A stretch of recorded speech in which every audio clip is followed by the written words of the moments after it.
સાંતલપુરના અંતરનેશ ગામમાં એક વ્યક્તિને છેલ્લા 10 વર્ષથી બંધક બનાવવામાં આવ્યા છે।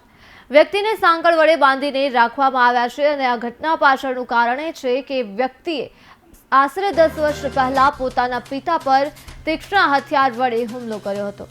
તો ઘટનામાં પિતા ગંભીર રીતે ઈજાગ્રસ્ત થયા હતા અને જે મામલે વ્યક્તિને પૂછવામાં આવ્યું તો વ્યક્તિએ કોઈ કારણ જણાવ્યું નહીં અને ગામ લોકો પર જીવલેણ હુમલો કરવાની વાત કહી। ત્યારબાદથી વ્યક્તિને ગામથી થોડે દૂર ખેતરમાં પગમાં સાંકળ બાંધીને બાવળના થડ સાથે બાંધી દેવામાં આવ્યો। ત્યારથી આજ દિવસ સુધી વ્યક્તિ બંધક બની જીવન ગુજારી રહ્યો છે। તો સાંતલપુરથી આ મામલો સામે આવ્યો જ્યાં 10 વર્ષથી એક વ્યક્તિને બંધક બનાવવામાં આવ્યો છે। પિતા ઉપર હુમલો કર્યા બાદ તેને સાંકળ વડે બાંધીને રાખવામાં આવ્યો છે।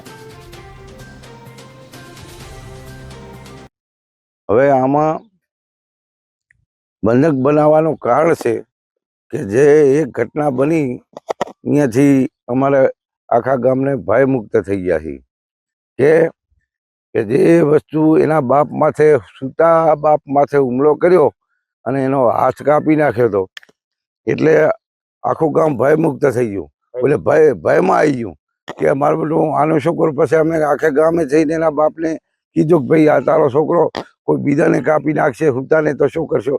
જાગ્રત ને તો જાગૃત હોય ત્યારે તો આ હુમલો નથી કરતો, સૂતા હોય ત્યારે જ હુમલો કરે છે। તો આનું પરિણામ કોઈક દી ખરાબ આવે તો ગામના લોકોને કોઈક મારી નાખશે હુમલો કરીને તો શું જવાબ આપીશ?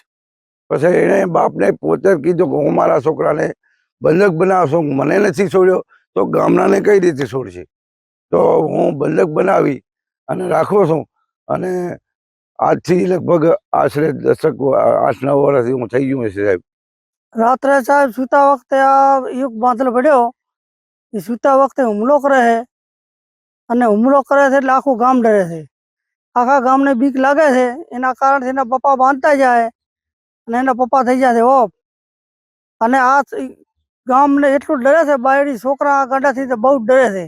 આ વાતો કરે પણ વાતો કરતો કરતો બોલે કે હું તૂટી જાય તો કાપી નાખીશ સૂતી વખતે। એટલે આટલો ડર બહુ છે મારા ગામને। સરકાર શ્રીને વિનંતી કે આની સારી જગ્યાએ જ્યાં મોકલે તો ગામને મુક્તિ મળે।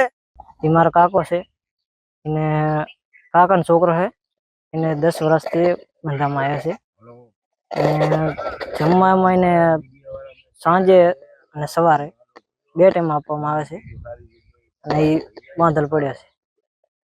કેવો ભાઈ એનાથી ગામમાં બહુ જ ભયંકર છે। બધે વસ્તી લોકો બિયાય ને બચ્ચા બિયાય, કોઈ મહિલા બિયાય અને બહુ બિયાય કોને અને કોક માંગ તો એવી છે કે એને કોઈ સારી જગ્યાએ મોકલવામાં આવે એવી અમારી માંગ છે। એ છોડી તો એમ કહે કે હું બધાને મારી નાખીશ, એ આડવા છે છોડી તો એમ કેવા માંગે રાતે સૂતાને મારે। એ મહિલા બહુ બીએ છે। એ છોકરો એમ કે છે મને છોડશો તો હું આખા ગામને મારીશ। કોઈ મહિલા રાતી નહીં, રાત બનાય કોઈ છોકરો ફરકતો નથી અને એના બીકથી અમે તાળા મારી નાખીએ ઘરમાં પૂરી છોકરાને। એટલે બીયા છે દિવસે ઈ બાજુ નથી દાતા છોકરા કે મહિલા કોઈ દાતી નહીં। અમે ખુદ અમારું ખેતર છે પણ અમે નહીં દાતા।